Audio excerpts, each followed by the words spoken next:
तो आज के व्लॉग की शुरुआत करते हैं मूवी देखने के साथ। तो मूवी देखने के बाद मैंने नहा लिया और नहाने के बाद मैं यहाँ अपने बाल सुखा रही हूँ। उसके बाद मैंने खाना बना लिया और खाने में मैंने खिचड़ी और चिकन की सब्जी बनाई थी, तो हमने खाना खा लिया।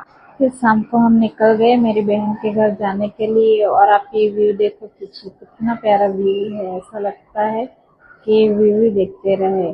फिर मेरी बहन के घर चाय नाश्ता करने के बाद हम फिर से वहां से निकल गए और उसके बाद हम चले गए सब्जी लेने के लिए। तो हम पहुंच गए सब्जी मार्केट में और यहाँ आके देखा तो बारिश की वजह से बहुत ही कम सब्जी वाले थे। तो फिर हमने यहाँ से सब्जी ले ली। तो मार्केट से हम सब्जी, जमरूख, मक्का ऐसा सब कुछ लेके आए हैं। अपने ये चटर पटर खाने के लिए भी लेके आए हैं। फिर मैंने खाने में बनाई थी भिंडी की सब्जी और रोटी। तो खाना बनने के बाद हमने खा लिया और खाना खा के हम थोड़ी देर बाहर चले गए बैठने के लिए। अगर आप नवसारी से व्लॉग देख रहे हो तो बताना ये कौन सी लोकेशन है। मिलते हैं अगले व्लॉग में।